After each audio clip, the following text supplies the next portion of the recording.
Hey everyone, it's time for another episode of Books We've Read. And I noticed that people are actually watching this video. So we want to thank all of you for watching our videos. We did the statistics last month, and we actually have quite a bit of people that watch our videos. So that's awesome. This month or this episode, because we might do another one later this month, we are talking about YA fiction books. YA stands for young adult. So basically books sort of marketed towards older teenagers and adults too, because adults love YA books. As Stephanie Anyway, knows, it's actually my favorite genre. yes, Sarah picked this I time. am no longer a teenager, not even close. So Yes. So I read Poisoned by Jennifer Donnelly. I borrowed this from the Jefferson Library, so if you are part of our main system, you can definitely get this from someone. It's a retelling of the Snow White story, and I liked it very much. It was cute. Snow White in general is kind of not my favorite princess because she can be really dumb and naive, and this story started out with her being just that.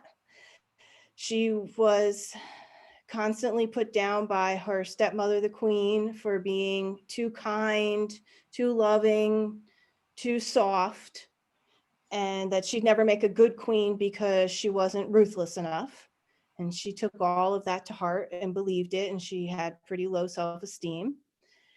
So the queen, who was being kind of pushed by an evil spirit person, I guess you could call them,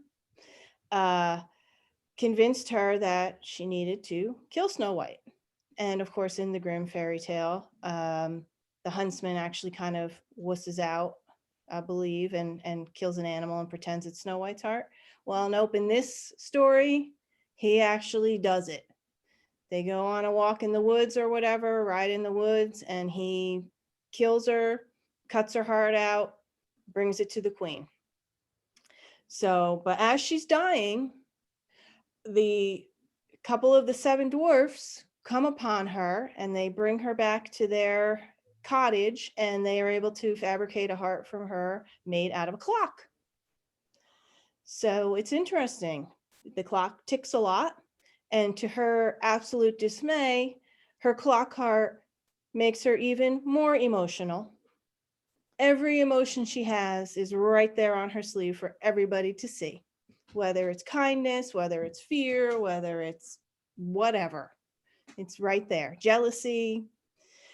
So she thinks that this prince is in love with her and wants to save her. So she goes looking for him. That's the dumb part again about Snow White. The seven dwarfs tell her, do not leave the cottage area. It's dangerous. And what does she do? She leaves the cottage area. So eventually she sets off to go and get her heart back, because she finds out that it's in a castle of the King of Crows, his castle. He apparently collects hearts and keeps them in jars, which seems kind of weird. Oh, and he eats some of them too. it's like a very dark read. It's more of it's closer to Grimm. I read it first actually and recommend it to Stephanie. So I know the book as well. But Yes. And the thing that I did like about the queen is, in all of the Disney and other fairy tales, they make her seem like she's really vain. Mirror, mirror on the wall, who's the fairest one of all. But in this retelling, she says, who will bring about my fall? So like, who will take her down? And of course, Snow White, who's called Sophie in this story, is the one who comes up all the time in her mirror. And I think that's probably more accurate of this to what the queen probably was actually like, because I mean, if you are the queen of an entire kingdom, do you really care if you're not the prettiest person? No, because you're like it. You are the boss. I mean, who cares if you're not the most beautiful? Everyone still wants to, be around you and have you help them and whatever. So anyway, so Sophie sets about to recapture her heart. And along the way, she meets a couple of guys that help her. And then also along the way, she does what she does because she's so kind-hearted, and that she helps other people. So, and then of course, those people are loyal to her because they recognize who she is. So by the end of the story, which I don't want to give away the whole story in case you want to read it, she makes it back to the castle. And now she has a whole entourage of regular people behind her who all are loyal to her because she showed them kindness. And the thing I loved about the story was the takeaways were kindness is a wonderful attribute. And also, Sophie wasn't waiting around for the guy to save her. She went and saved her own self. I think And that was my favorite part of the twist to it. yes. And also that just about like, you know, because your teenage years are kind of self-esteem killers. So it was definitely helpful in like believe in yourself, and, you know, the attributes that you have are good enough and you're good enough and all of that kind of stuff. So what did you think since you read it too? I really liked it, or I wouldn't have recommended it to you. I would say it's actually probably one of my top 10 books I've read in the past 3 months or so.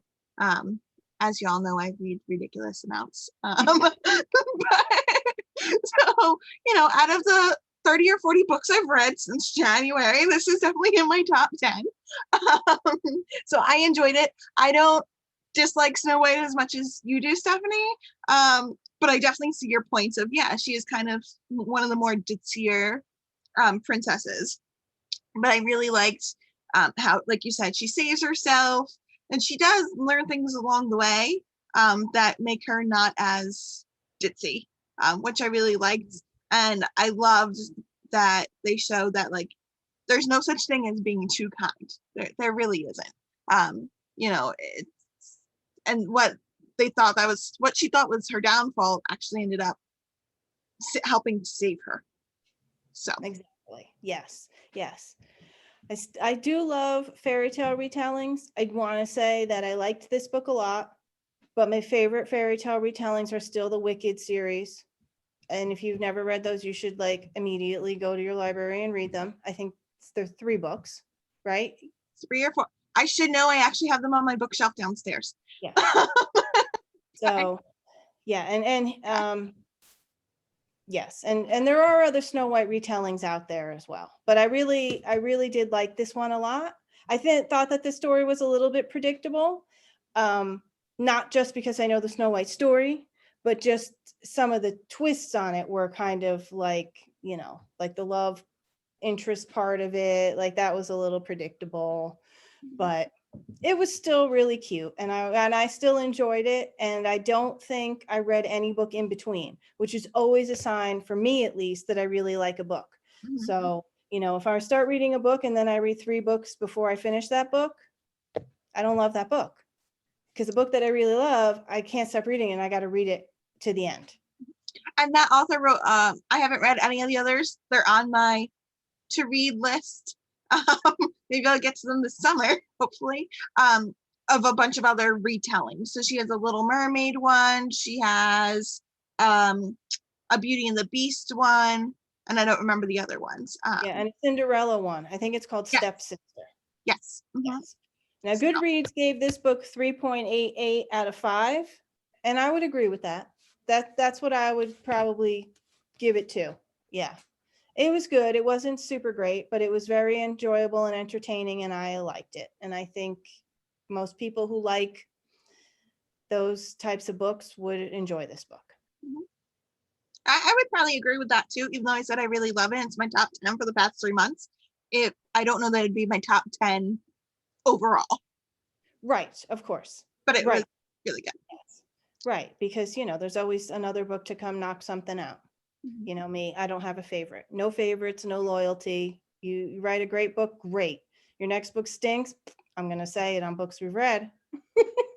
Sure. No book or author is safe with us. That's right.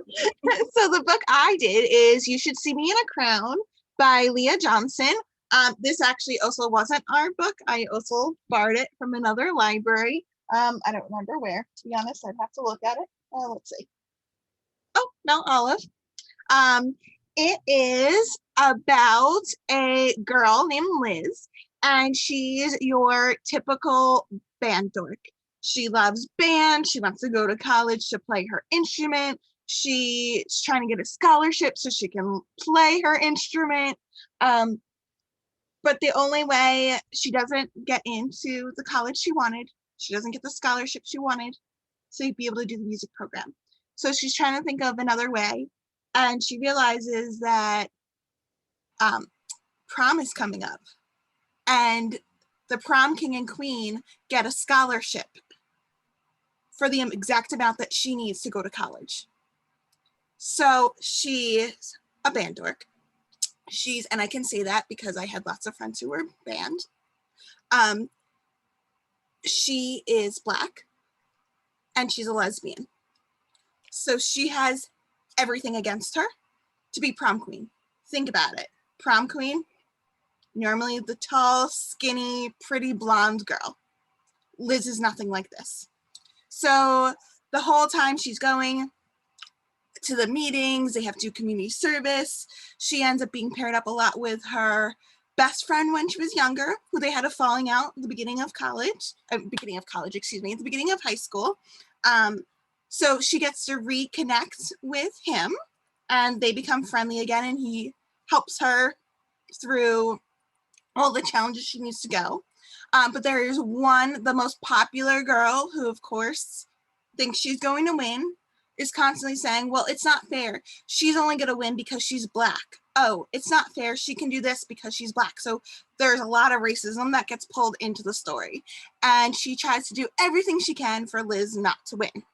Well, eventually it comes out that Liz is dating one of the other girls who's running for prom queen.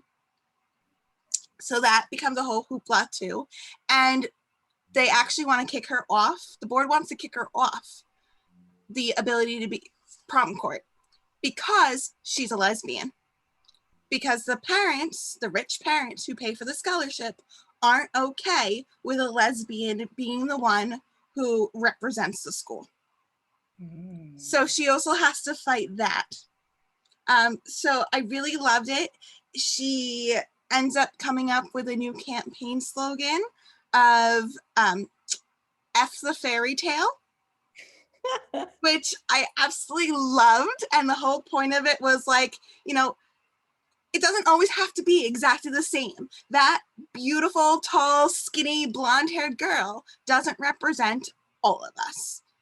Of course, nobody can represent everybody, but, she was able to represent the kids who weren't as popular. She was able to represent the Black students. She was able to represent LGBTQ people. So she had a lot going for her that somebody else might not have. And it shouldn't be like, just because you fit the mold, you automatically get it. So it also went through a lot of like, well, what do schools do to kind of push people down that don't fit the mold? And how can we break tradition to better fit the needs of what currently is in the world? So again, I won't tell you how it ends, but like you said, it's pretty predictable. I'm sure you can guess what happens. But overall, I really enjoyed the book. The whole time I was going, oh my gosh, I just want her to like finally come out, because she was very secretive until the other student outed her. I wanted her just like to grab her girlfriend and kiss her. Like, who cares? Like, just do it. And that didn't happen when I wanted it to happen. So yeah, it was just very emotional. And I'm like you, I cry all the time. So I cried at the end of the book because I was just so happy with the idea of like, oh, she got her fairy tale, even though she didn't want a fairy tale, like the whole cheesiness. So yeah, that was the book. I really liked it. Like I said, it really just one of those, like, don't worry about who you are. If you need to break the mold, you can do it. So it was very like self-empowering, I felt. So both of our books were sort of like that. Mm-hmm. Yeah. Yeah. And I mean, the concept of prom king and queen is sort of a heterosexual thing anyway. And that that was another thing I forgot to say, that I know I had this happen when I was in high school. I honestly don't know if they're still like this. You were not allowed to bring someone of the same sex as your date. Hmm. So that was also an issue that was brought up in this book, and I know that's very common in a lot of schools. Yeah, that's ridiculous. So, all right. Well, thanks for joining us. Read our books, like our page, and I don't know, subscribe and whatever else. All the other things. And we'll try to get more than one out this month, but as you know, Yeah. sometimes we end up missing a month because life is just crazy. Yes, it's hard. But thanks for joining us. We Thanks. appreciate it. Bye.